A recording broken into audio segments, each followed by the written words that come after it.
আমার ইউটিউব চ্যানেলে সবাইকে স্বাগত। আজকে আমরা শুরু করছি দশম শ্রেণী আরও একটি গুরুত্বপূর্ণ অধ্যায়, আয়নীয় ও সমযোজী বন্ধন। এই ভিডিওতে আমরা শুধু আয়নীয় বন্ধন নিয়ে আলোচনা করব। শুরু করছি আজকের ভিডিও।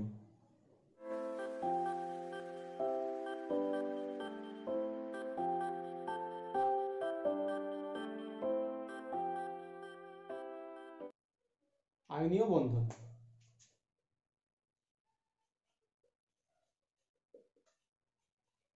তাহলে এই আয়নীয় বন্ধন যে সমস্ত যৌগে দেখা যাবে তাদেরকে আমরা বলবো হচ্ছে আয়নীয় যৌগ। তাহলে আয়নীয় যৌগে যদি আমরা বলি আয়নীয় যৌগ কি দিয়ে তৈরি, নামের মধ্যে আছে আয়নীয় যৌগ আয়ন দিয়ে তৈরি। এমনি আমরা জানি যে কোনো যৌগ পরমাণু দিয়ে তৈরি, কিন্তু আয়নীয় যৌগ পরমাণু দিয়ে তৈরি না, আয়নীয় যৌগ আয়ন দিয়ে তৈরি। এবার আয়ন দু প্রকার হয়, একটাকে আমরা বলি ক্যাটায়ন, একটাকে বলি অ্যানায়ন। একটাকে বলবো ক্যাটায়ন, একটাকে বলবো অ্যানায়ন। ক্যাটায়ন কাদের বলে? যারা ধনাত্মক আধানগ্রস্ত তাদেরকে আমরা বলবো ক্যাটায়ন। ক্যাটায়ন হচ্ছে ধনাত্মক আধানগ্রস্ত, মানে যাদের মধ্যে ধনাত্মক আধান আছে তাদেরকে বলবো ক্যাটায়ন, বা ইলেকট্রনের অভাব আছে তাদেরকে আমরা বলবো ক্যাটায়ন। যেমন H+, Na+,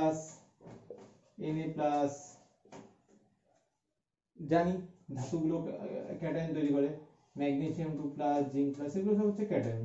এবার অ্যানায়ন কি? অ্যানায়ন হচ্ছে ঋণাত্মক আধানগ্রস্ত কণাকে বলা হচ্ছে অ্যানায়ন, ঋণাত্মক আধানগ্রস্ত। আমরা পড়ে এসেছি যেমন ক্লোরিন মাইনাস, SO4 2-, এদের প্রত্যেকের হচ্ছে ঋণাত্মক আধান আছে, OH-। তাহলে আমরা বললাম আয়নীয় যৌগ আয়ন দিয়ে তৈরি। আয়ন দু প্রকার, ক্যাটায়ন যার ধনাত্মক আধানগ্রস্ত যেমন H+, Na+ ধাতুগুলো তৈরি করে, আর অ্যানায়ন ঋণাত্মক আধানগ্রস্ত যেমন chlorine minus, sulphate minus, OH-। তাহলে আয়নীয় যৌগ যে আয়ন দিয়ে তৈরি, তাহলে আয়নীয় যৌগে দু ধরনের আয়ন দেখা যাবে, একটা ক্যাটায়ন আর অ্যানায়ন। এই ক্যাটায়ন আর অ্যানায়ন স্থির তড়িৎ আকর্ষণ বলের প্রভাবে যুক্ত হয়ে আয়নীয় যৌগ তৈরি করে। তাহলে আমরা কি পড়েছি, যে বিপরীত আধানগ্রস্ত কণা একে অপরকে আকর্ষণ করে। তাহলে এই আয়নীয় যৌগে এই আয়নগুলো যেহেতু বিপরীত, ক্যাটায়ন আর অ্যানায়নের চার্জ বা আধান বিপরীত, তারা কুলম্বীয় আকর্ষণ বলের মাধ্যমে আবদ্ধ হয়ে আয়নীয় যৌগ তৈরি করছে। চলে আসছে আয়নীয় যৌগের বৈশিষ্ট্য।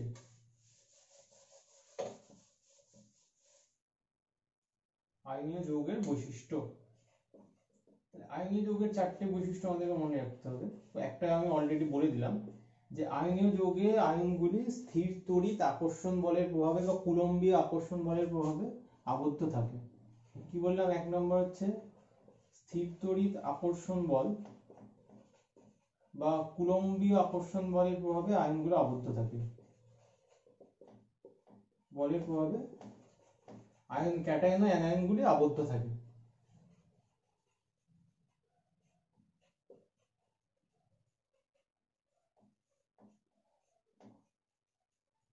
এবার যেহেতু এরা স্থির তড়িৎ আকর্ষণ বলের প্রভাবে একটা শক্তিশালী আকর্ষণ বল, বিপরীত আধান আকর্ষণ করে এক জায়গায় আছে, তাই এরা কি হবে?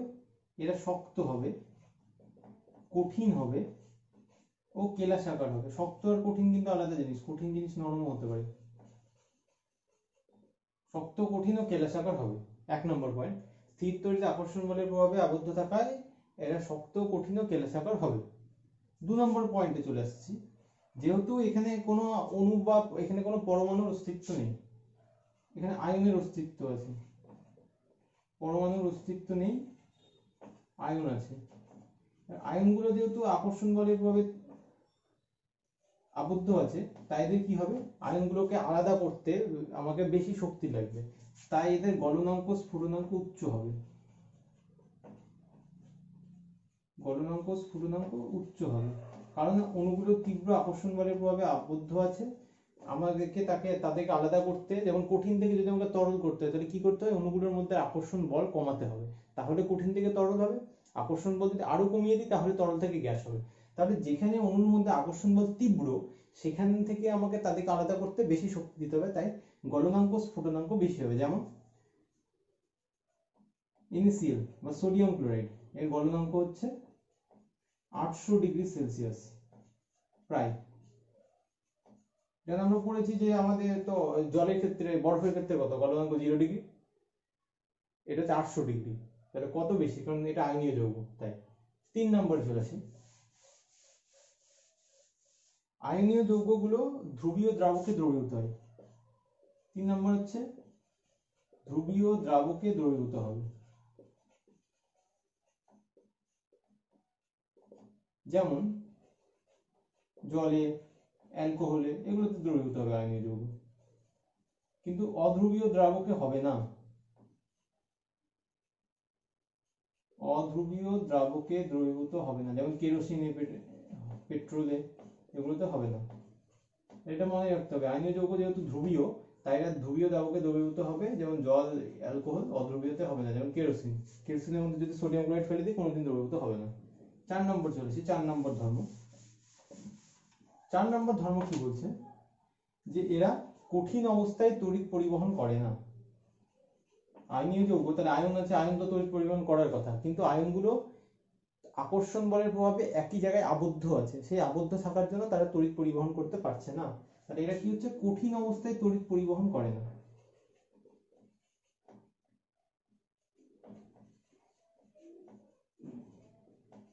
তড়িৎ পরিবহন করতে গেলে কি করতে হবে, আয়নগুলোকে নড়াচড়া করতে হবে, মুভমেন্ট করতে হবে, কিন্তু যদি এক জায়গায় আবদ্ধ থাকে করতে পারবে? করতে পারবে না। আর এত আকর্ষণ বল তীব্র যে এক জায়গায় আছে, তাই কঠিন সোডিয়াম ক্লোরাইড তড়িৎ পরিবহন করে না। তাহলে কখন করবে, হয় গলিত অবস্থায়, মানে সোডিয়াম ক্লোরাইডকে 800°তে ধরো গলিয়ে নিলাম, বা অন্য কোনো লবণকে উষ্ণতা প্রয়োগ করে গলিয়ে নিলাম, সেই গলিত অবস্থায় তারা তড়িৎ পরিবহন করতে পারবে, কারণ আয়নগুলোর মধ্যে দূরত্ব বেড়ে যাবে, আকর্ষণ বল কমে যাবে। গলিত অবস্থায় বা ধ্রুবীয় দ্রাবকে দ্রবীভূত হয়ে তড়িৎ পরিবহন করে।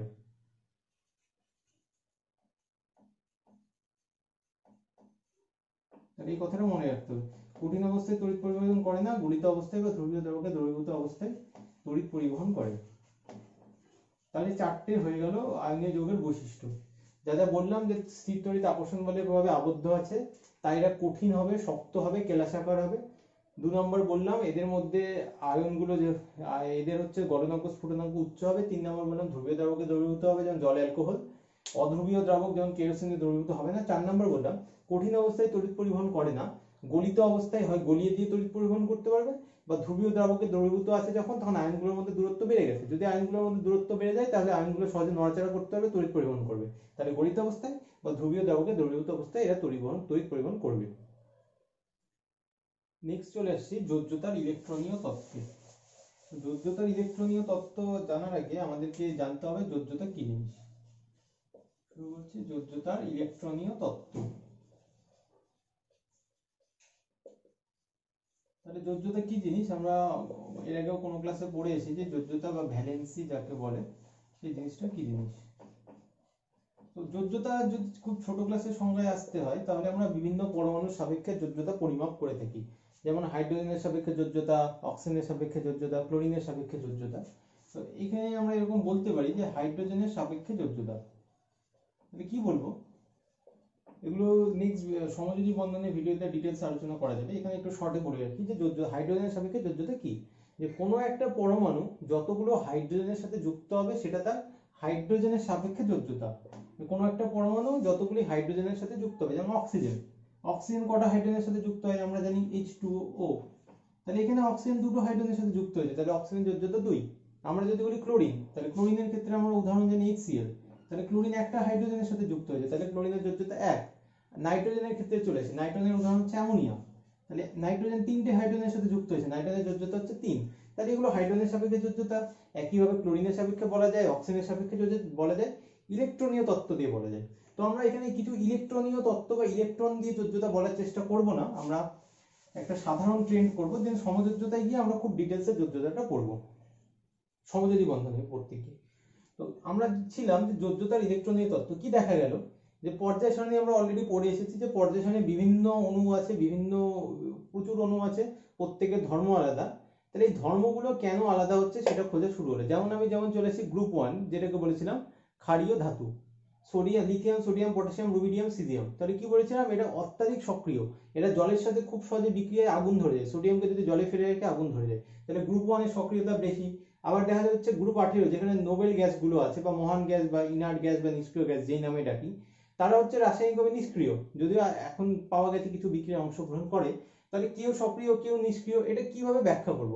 তো সেটা দেখতে গিয়ে যোজ্যতার ইলেকট্রনীয় তত্ত্বে পাওয়া গেল যে কোনো একটা পরমাণু তখনই বিক্রিয়া করে যখন ও বিক্রিয়া করে সুস্থিতি লাভের চেষ্টা করে। বিক্রিয়া হয় হচ্ছে সুস্থিতি লাভের আশায়। তো যে পরমাণু অস্থায়ী সে বিক্রিয়া করে স্থায়ী পরমাণু বা স্থায়ী যৌগ বা স্থায়ী অণু তৈরি করতে চাইবে। তো সেটা কি করে করবে? তার জন্য তার বাইরের যে বলেছে যে বাইরের কক্ষ, মানে যেটা যোজ্যতা কক্ষ, সব থেকে বাইরের কক্ষ, সেই কক্ষকে ইলেকট্রনটা নিষ্ক্রিয় গ্যাসের ইলেকট্রনের মতো হতে চাই। যেমন আমি বলছি যে আমরা যেমন জানি যে নিষ্ক্রিয় গ্যাসের বাইরে 8টা করে ইলেকট্রন আছে, 8টা 18টা এইভাবে চলে। তো যে কোনো অণু বা পরমাণু কি চাইবে, কারোর বাইরে 5টা ইলেকট্রন 6টা ইলেকট্রন থাকলে সে তাই বাইরের কক্ষতে 8টা ইলেকট্রন পেতে চাইবে, যেন নিষ্ক্রিয় গ্যাসের মতো হয়ে যায়, তাহলে আর কোনো বিক্রিয়া অংশগ্রহণ করবে না। তাহলে যে কোনো একটা অণু বা পরমাণু সুস্থিতি লাভের আশায় বা সর্ববহিস্থ কক্ষে নিষ্ক্রিয় গ্যাসের সমান, নিষ্ক্রিয় গ্যাস বলা ভুল, নোবেল গ্যাসের সমান ইলেকট্রন লাভের আশায় বিক্রিয়ায় অংশগ্রহণ করছে। তাহলে সেখান থেকে আমরা জানি, সেখান থেকে একটা সূত্র চলে এলো যেটাকে আমরা বলছি অষ্টক সূত্র।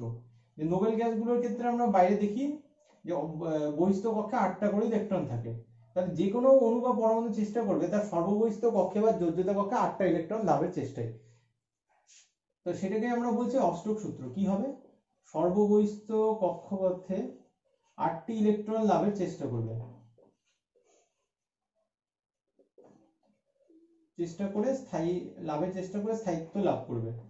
স্থায়িত্ব লাভ করবে কারণ নোবেল গ্যাসের মতো বিন্যাস চলে আসবে। তাহলে আমরা জানি যে ইলেকট্রনিক ধর্মগুলো নির্ধারণ করে। তাহলে যদি নোবেল গ্যাসের মতো হয়ে যায় তাহলে কি হবে?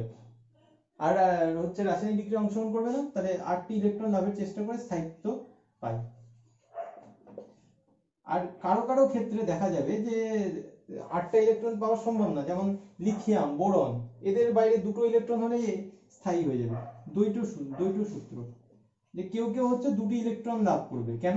কারণ এদের বাইরে অত ইলেকট্রন সম্ভব না। যেমন আমি যে লিথিয়াম চলেছি, লিথিয়ামের বাইরে আছে হচ্ছে 3টে ইলেকট্রন, তাহলে এ কি করবে? এই যদি 8টা ইলেকট্রন নেয় তাহলে 8টা ইলেকট্রন, 8এ কি আছে? লিথিয়াম 3এ আছে, 2এ আছে হচ্ছে হিলিয়াম, 10এ আছে নিয়ন। তাহলে একে যদি 3 থেকে 10এ যেতে হয় তাহলে 7টা ইলেকট্রন নিতে হবে, কিন্তু সম্ভবই না। তার থেকে একটা ইলেকট্রন ছেড়ে দিয়ে হিলিয়ামের মতো লাভ করবে। তাহলে এর বাইরে কটা ইলেকট্রন হবে? লিথিয়ামের বাইরে 2টো ইলেকট্রন। তাই এটাকে হচ্ছে দ্বৈত সূত্র। যাদের পক্ষে সম্ভব তারা 8টা ইলেকট্রন লাভ করে নিকটবর্তী নিষ্ক্রিয় নোবেল গ্যাসে ইলেকট্রন বিন্যাস লাভের চেষ্টা করবে। আর যাদের সম্ভব না, যারা নিচের দিকে আছে, এই কাছাকাছি 1 2 3 4 এরকম, তারা হিলিয়ামের ইলেকট্রন বিন্যাস লাভের চেষ্টা করবে। তাই এটাকে বলা হচ্ছে দ্বৈত সূত্র। তাহলে দুটো সূত্র, একটা অষ্টক সূত্র সর্ববহিস্থ কক্ষতে 8টি ইলেকট্রন লাভের চেষ্টা, আর একটা হচ্ছে দ্বৈত সূত্র সর্ববহিস্থ কক্ষে 2টি ইলেকট্রন লাভের চেষ্টা। আমরা বললাম যে যাদের বাইরে 8টা ইলেকট্রন আছে তারাই স্থায়ী, কিন্তু দেখা যাবে এটা সর্বদা সত্যি না, তার ব্যতিক্রম আছে। যেমন অ্যালুমিনিয়াম ক্লোরাইড, বাইরে 6টা ইলেকট্রন আছে। PCl5, বাইরে 10টা ইলেকট্রন আছে। তাই এটা হচ্ছে অষ্টক সূত্রের হচ্ছে ব্যতিক্রম। তো এগুলো কিছু মনে রাখার দরকার পড়ে। নেক্সট আমরা চলে আসছি আয়নীয় বন্ধন সম্পর্কে বা তড়িৎজ্যোতি বন্ধন সম্পর্কে কোসলের ধারণা। তড়িৎজ্যোতি বন্ধন সম্পর্কে কোসলের ধারণা আমরা আলোচনা করব নেক্সট।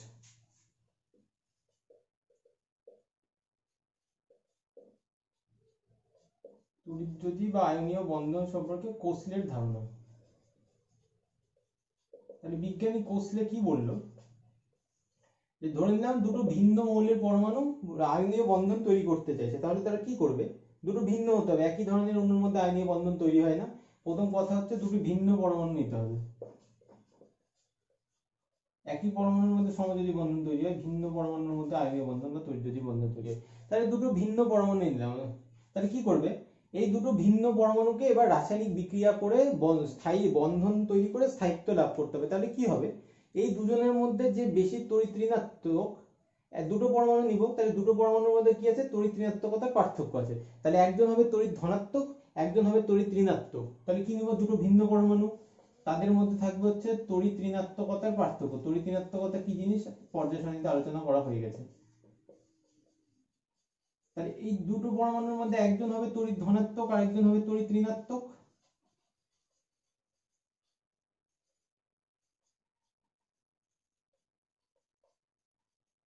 তাহলে কি হবে?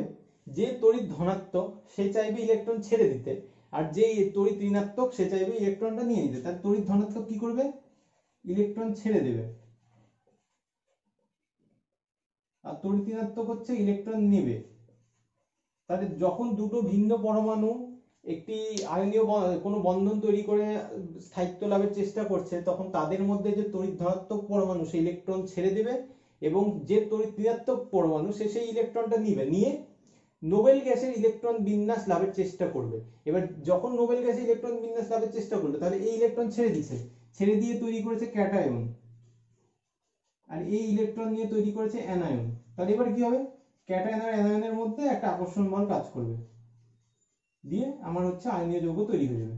তাহলে কি বললাম, যখন দুটো ভিন্ন তড়িৎ ঋণাত্মকতার পরমাণু বন্ধন তৈরি করতে চাইবে, তখন তাদের মধ্যে যে তড়িৎ ধনাত্মক সেই ইলেকট্রন ছেড়ে ক্যাটায়নে পরিণত হবে এবং যে তড়িৎ ঋণাত্মক সেই ইলেকট্রনটা নিয়ে অ্যানায়নে পরিণত হবে, দিয়ে স্থির তড়িৎ আকর্ষণ বা কুলম্বীয় আকর্ষণ বলের প্রভাবে আবদ্ধ হয়ে যে যৌগ তৈরি করবে তাকে বলবো আয়নীয় যৌগ, বা যে বন্ধন তৈরি করবে তাকে বলবো আয়নীয় বন্ধন। খুব সোজা সংজ্ঞা, যে দুটো ভিন্ন তড়িৎ ঋণাত্মকতার পরমাণু যার মধ্যে ক্যাটায়নটা ইলেকট্রন ছেড়ে দিয়ে, যার মধ্যে তড়িৎ ধনাত্মক পরমাণু ইলেকট্রন ছেড়ে ক্যাটায়ন তৈরি করবে এবং তড়িৎ ঋণাত্মক পরমাণু সেই ইলেকট্রনটা নিয়ে আয়ন তৈরি করবে, করে স্থির তড়িৎ আকর্ষণ বলের প্রভাবে আবদ্ধ হয়ে যে বন্ধন তৈরি করবে তাকে আয়নীয় বন্ধন বলবো, যে যৌগ তৈরি করবে তাকে আয়নীয় যৌগ বলবো। তড়িৎ যৌগ কাকে বলে, তড়িৎ বন্ধন কাকে বলে বললাম। নেক্সট বলবো হচ্ছে তড়িৎ যোজ্যতা কাকে বলে। তড়িৎ যোজ্যতা কাকে বলে, যে এই যে তড়িৎ যদি বন্ধন তৈরি করছে, তখন কোনো একটা মৌলের পরমাণু যতগুলো ইলেকট্রন ছেড়ে দেবে বা যতগুলো ইলেকট্রন নিবে সেটা হচ্ছে তার তড়িৎ যোজ্যতা। এই পরমাণু ধনাত্মক পরমাণু যতটুকুলো ইলেকট্রন ছেড়ে দেবে সেটা হচ্ছে তার তড়িৎ যোজ্যতা, আর ঋণাত্মক পরমাণু যতগুলো ইলেকট্রন নিবে সেটা হচ্ছে তার তড়িৎ যোজ্যতা। তাহলে এই গেল তড়িৎ যোজ্যতা। এবার আমরা উদাহরণ দিয়ে দেখার চেষ্টা করব যে তড়িৎ যোজ্যতা কি করে, বা তড়িৎ যোজী বন্ধন কি করে তৈরি হয়, বা আয়নীয় যৌগ কি করে তৈরি হয়। তো উদাহরণে আমরা চলে আসি। উদাহরণে আমরা খুব পরিচিত সোডিয়াম ক্লোরাইডের উদাহরণ নিয়ে আলোচনা শুরু করব। 1 নম্বরে চলে আসছি সোডিয়াম ক্লোরাইড। তাহলে সোডিয়াম ক্লোরাইডের দুটো পরমাণু দিয়ে তৈরি হবে, একটা সোডিয়াম একটা ক্লোরিন। ব্যাপারটা এত সোজা না, এই যে একটা নিলাম সোডিয়াম, এই নিলাম ক্লোরিন। তাহলে আমাকে প্রথমে এদের ইলেকট্রন বিন্যাস লিখে নিতে হবে। ইলেকট্রন বিন্যাস লিখতে হলে পর্যায় সারণীতে এদের পারমাণবিক ক্রমাঙ্ক কত সেটা মুখস্থ করতে হবে, বহুবার বলেছি করে নিতে। তো সোডিয়ামের হচ্ছে 11, ক্লোরিনের হচ্ছে 17। তাহলে আমরা যদি কক্ষপথ বিন্যাস করে লেখার চেষ্টা করি, যে সোডিয়ামে 11টা ইলেকট্রন, তাহলে কি করে আঁকাবো, এই কেন্দ্রে হচ্ছে হয়ে গেল নিউক্লিয়াস, প্রথম কক্ষপথে দুটো ইলেকট্রন 2, তারপরে কক্ষপথে 8টা ইলেকট্রন, ফর্মুলা 2n², কোনো একটা কক্ষপথে মোট ইলেকট্রন সংখ্যার ফর্মুলা হচ্ছে 2n², 8টা ইলেকট্রন। তাহলে 1 2 3 4 5 6 7 8, তাহলে 8 2 10 হয়ে গেল। আর কটা ইলেকট্রন বাঁচলো, একটা। 3 নম্বর কক্ষপথে একটা। তাহলে সোডিয়ামের ক্ষেত্রে ইলেকট্রন বিন্যাস আমরা কি লিখবো, 2 8 1, এভাবে লিখবো। ক্লোরিনের ক্ষেত্রে আঁকানোর চেষ্টা করি। প্রথম কক্ষপথে দুটো, 17টা আছে, তারপর কক্ষপথে 8টা, 1 2 3 4 5 6 7 8 হলো, 8 2 10 হলো। তারপর কক্ষপথে 7টা, 1 2 3 4 5 6 7। তাহলে কত হলো ক্লোরিনটা, 2 8 8 7। তাহলে এইভাবে যদি আমরা পরীক্ষায় আঁকাতে চাই আমাদের অনেক সময় নষ্ট হবে, তাই আমরা এইভাবে আঁকাবো না। সেক্ষেত্রে আমরা যে জিনিসটা সাহায্য নিব সেটাকে আমরা বলি হচ্ছে লুইস বিন্দু গঠন। কোনো একটা ক্লাসে আমাদের পড়ার কথা, এটাকে বলে হচ্ছে লুইস বিন্দু গঠন বা লুইসের dot model. Lewis dot model এই সাহায্য নেব। এই মডেলটা কি বলছে, এই সর্ববহিস্থ যে কক্ষপথ সেটাকে বলে হচ্ছে যোজ্যতা কক্ষপথ। কোনো একটা পরমাণু সর্ববহিস্থ যে কক্ষপথে ইলেকট্রন থাকে সেটা তার যোজ্যতা কক্ষপথ। তাহলে লুইস ডট মডেলে বলা হয়েছে আমরা শুধুমাত্র যোজ্যতা কক্ষের ইলেকট্রনগুলো দেখাবো, যোজ্যতা কক্ষের ইলেকট্রনগুলোই রাসায়নিক বিক্রিয়ায় অংশগ্রহণ করে, তাহলে বাকি দেখানোর দরকার নেই। তাহলে এবারে আমরা ছবিটা মুছে দিই, কিন্তু ইলেকট্রন বিন্যাসটা লেখা থাক। সোডিয়ামের 2 2 8 1, আর ওখানে 2 8 7, এটা হয়ে গেল 2 8 1, এর হয়ে গেল 2 8 7। তাহলে এই আমি কি বললাম, যে সর্ববহিস্থ কক্ষপথ হচ্ছে যোজ্যতা কক্ষপথ। তাহলে এই একটা ইলেকট্রন যেটা সর্ববহিস্থ কক্ষপথ এটা হচ্ছে যোজ্যতা কক্ষপথ। তাহলে সোডিয়ামের মাথার মধ্যে এরকম একটা ডট দেব, একটা ইলেকট্রন আছে যোজ্যতা কক্ষপথ। এই যে বিন্দু ডট বা ডট দিয়ে সর্ববহিস্থ কক্ষের বা যোজ্যতা কক্ষের ইলেকট্রনকে প্রকাশের পদ্ধতি, সেটাকেই বলা হচ্ছে লুইস ডট মডেল। তাহলে লুইস ডট মডেলে আমরা কি করব, কোনো একটা পরমাণু যোজ্যতা কক্ষপথে বা সর্ববহিস্থ কক্ষপথে যতগুলো ইলেকট্রন আছে সেটাকে আমরা ডট দিয়ে বা বিন্দু দিয়ে প্রকাশ করব। তাহলে ক্লোরিনের সর্ববহিস্থ কক্ষে 7টা ইলেকট্রন আছে, তাহলে আমরা 7টা ইলেকট্রন এইভাবে দেব, 1 2 3 4 5 6 7, 7টা ডট দিয়ে দিলাম, তাহলে 7টা ইলেকট্রন আছে। এভাবে এটা হচ্ছে লুইস ডট মডেল। এই লুইস ডট মডেল দিয়ে আমরা আঁকাবো। নেক্সট, তাহলে সোডিয়ামের বাইরে আমি দেখতে পাচ্ছি যোজ্যতা কক্ষে একটা ইলেকট্রন আছে, ক্লোরিনের যোজ্যতা কক্ষে 7টা ইলেকট্রন আছে।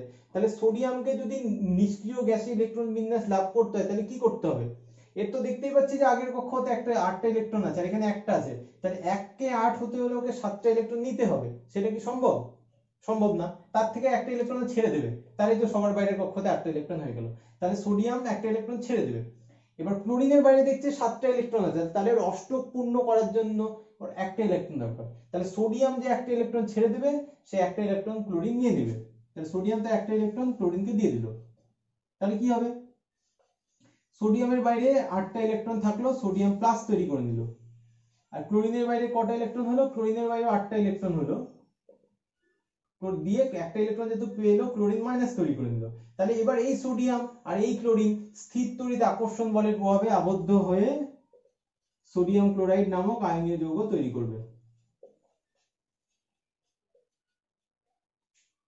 এইভাবে হচ্ছে কোন একটা আয়নীয় যৌগ তৈরি হয়। পরীক্ষায় এভাবে দেখাতে হবে যে আমার কাছে একটা পরমাণু আছে, তার ইলেকট্রন বিন্যাস লিখতে হবে, তারপর যোজ্যতা কক্ষে যে ইলেকট্রন আছে সেটাকে লুইস ডট মডেলে প্রকাশ করতে হবে, তারপর দেখতে হবে কে ইলেকট্রন ছেড়ে দেবে কে ইলেকট্রন নিয়ে নেবে। যেটা আগেও বলেছিলাম যে তড়িৎ ধনাত্মক সেই ইলেকট্রন ছেড়ে ক্যাটায়ন তৈরি করবে, যে তড়িৎ ঋণাত্মক সেই ইলেকট্রন নিয়ে অ্যানায়ন তৈরি করে অষ্টক পূর্তি লাভ করবে, তারপর স্থির তড়িৎ আকর্ষণ বল বা কুলম্বীয় আকর্ষণ বলের প্রভাবে আবদ্ধ হয়ে আয়নীয় যৌগ তৈরি করবে।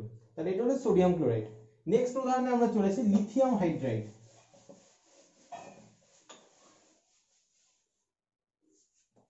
লিথিয়াম হাইড্রাইড হলো, তাহলে দুজন আছে, একটা লিথিয়াম একটা হাইড্রোজেন।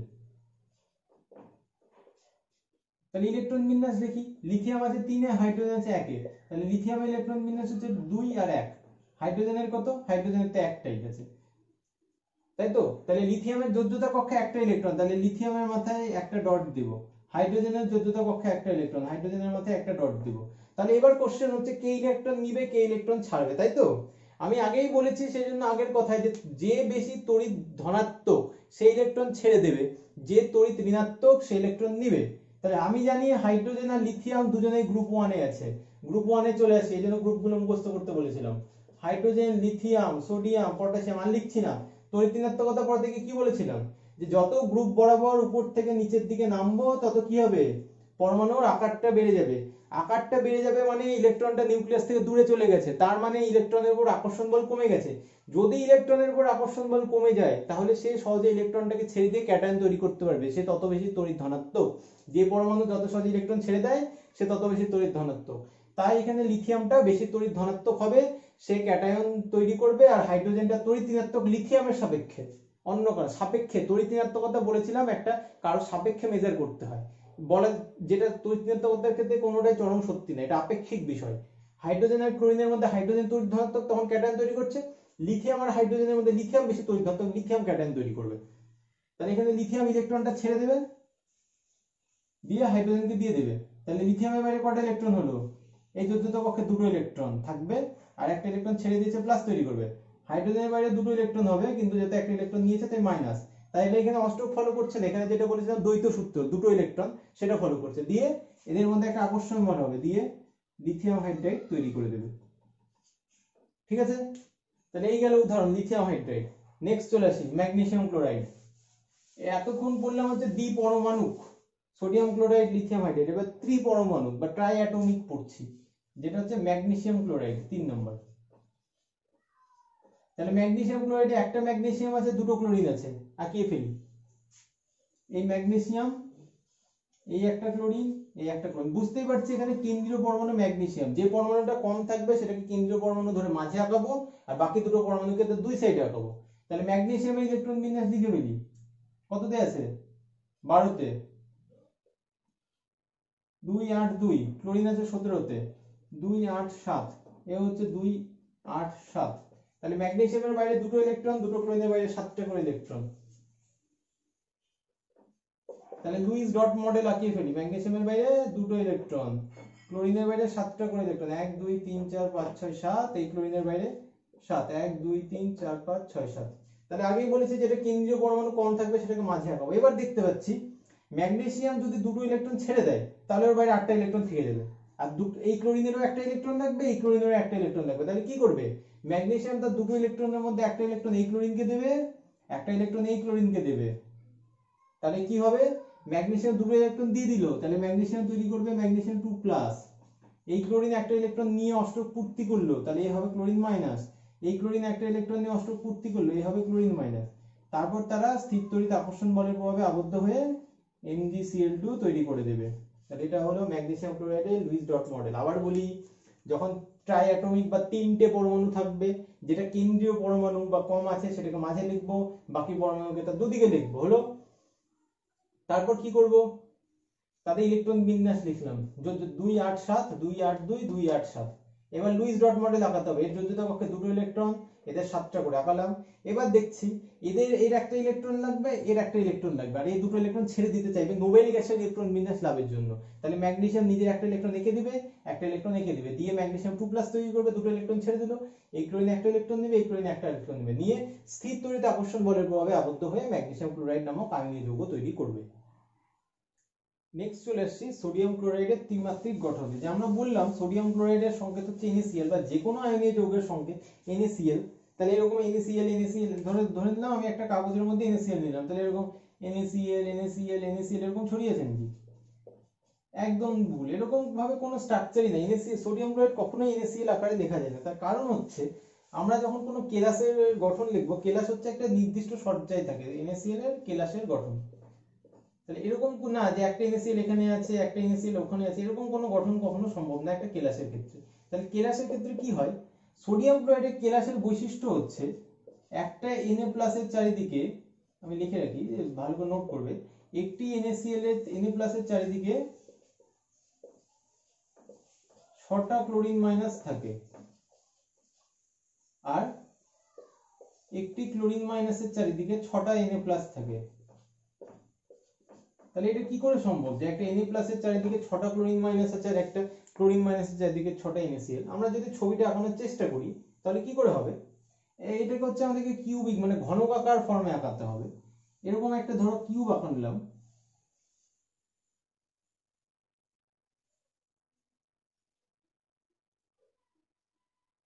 এই হলো হচ্ছে একটা কিউব, ঠিক আছে। এবার এই কিউবের যে কোনো একটা পজিশনে আমরা একটা Na+ কে নিয়ে নিই। ধরে নিচ্ছি আমরা Na+ কে ব্লু কালি দিয়ে ইন্ডিকেট করব, এই ব্লু বল দিয়ে হচ্ছে আমরা Na+ কে ইন্ডিকেট করব, আর ব্ল্যাকটা দিয়ে হচ্ছে আমরা Cl- কে ইন্ডিকেট করব। ব্ল্যাকটা ইন্ডিকেট করব হচ্ছে Cl- কে। তাহলে আমি যে কোনো একটা জায়গায় একটা Na+ বসিয়ে দিই। তাহলে এই জায়গায় আমি একটা Na+ বসিয়ে দিলাম ব্লু মানে, তাহলে এর চারিদিকে কি বলেছি 6টা ক্লোরিন মাইনাস থাকবে। 6টা ক্লোরিন মানে 6টা ব্ল্যাক। তাহলে কোথায় 6টা হতে পারে, এখানে একটা হতে পারে, এক, এখানে একটা, দুটো, এখানে একটা, তিনটে। আর কোথায় সম্ভব, আমি যদি এই ঘরটার পেছনে একটা ঘর কল্পনা করি, দেন এখানে একটা হবে, এই ঘরটা এদিকে যদি আমি একটা ঘর কল্পনা করে নিই,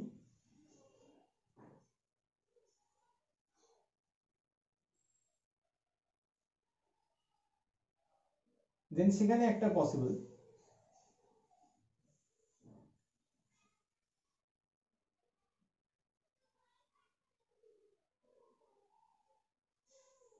তাই তো, তাহলে এখানে এই হলো, তাহলে কটা হলো, আমি একটা কি বলেছি সোডিয়াম ক্লোরাইডের কেলাস হচ্ছে ঘনকাকার, অসংখ্য ঘনক দিয়ে তৈরি। এই একটা ঘন, আমি প্রথমে একটা ঘনক আঁকালাম, তাই দেখছি তার চারিদিকে হচ্ছে একটা, দুটো, তিনটে ক্লোরিন মাইনাস।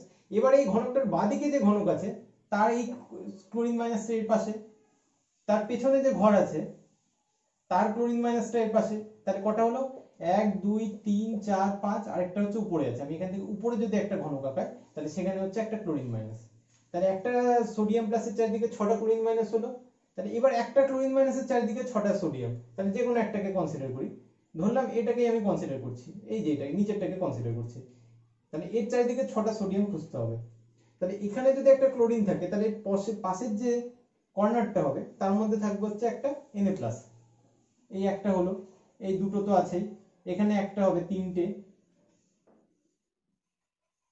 এর থেকে এখানে একটা হবে, চারটে। তাহলে কটা হলো, একটা, দুটো, তিনটে, চারটে। একটা নিচে হবে, একটা পেছনের দিকের ঘরে হবে। এর পেছনে যে ঘর আছে তার ভূমিতে একটা হবে, নিচে যে ঘর আছে তার এখানে একটা হবে। তাহলে আমি একটা 3D ছবি এখানে দেখাচ্ছি। দেখো দুটো কালার দিয়ে সোডিয়াম আর ক্লোরিনকে আলাদা করা আছে। তাহলে দেখো একটা সোডিয়ামের চারিদিকে 6টা ক্লোরিন আছে, একটা ক্লোরিনের চারিদিকে 6টা সোডিয়াম আছে। তাহলে এটা হচ্ছে একটা সোডিয়াম ক্লোরাইডের কেলাসের গঠন। সোডিয়াম ক্লোরাইড কোনো বিচ্ছিন্ন মলিকিউল না। তো 3 নম্বর কথা বলবো, সোডিয়াম ক্লোরাইড কোনো বিচ্ছিন্ন অণু না, মানে ডিসক্রিট মলিকিউল বা বিচ্ছিন্ন অণু যাকে বলে সেটা না। তাহলে কোনো বিচ্ছিন্ন অণু নয়, যে তাই তার সংকেত NaCl লেখা যাবে না। আমরা তার সংকেত লিখবো মানে এরকম যে একটা তো সোডিয়াম একটা ক্লোরিনের সাথে বিক্রিয়া করে তৈরি করে না, তাহলে n সংখ্যক সোডিয়াম n সংখ্যক ক্লোরিনের সাথে বিক্রিয়া করে NaCl হোল n তৈরি করে। তাহলে NaCl এর পরিবর্তে NaCl হোল n লেখাটা বেটার। n এর মান হচ্ছে কেলাসের গঠনের উপর নির্ভর করে, 100 হতে পারে, 200 হতে পারে, যা খুশি হতে পারে। তো সেটা হচ্ছে কত সংখ্যক, মিনিমাম একটা সোডিয়ামের চারদিকে 6টা ক্লোরিন থাকবে, একটা ক্লোরিনের চারদিকে 6টা সোডিয়াম থাকবে। তাহলে এরকম একটা বিচ্ছিন্ন কেলা, বিচ্ছিন্ন না, এরকম একটা কি বলবো একত্রিত কেলাসাকার গঠন তৈরি করে সোডিয়াম ক্লোরাইড। সোডিয়াম ক্লোরাইড কোনো বিচ্ছিন্ন পরমাণু না, তাই তার ফর্মুলা NaCl লেখাটা ভুল। NaCl হোল n আমাদেরকে লিখতে হবে, n এর মানটা ভ্যারিয়েবল। তাহলে এটা হলো সোডিয়াম ক্লোরাইডের কেলাসাকার গঠন। আর এর সাথে হলো আমাদের আয়নীয় বন্ধন শেষ হলো। নেক্সট ভিডিওতে আমরা সমযোজী বন্ধন ও সমযোজ্যতা সম্পর্কে আলোচনা করব।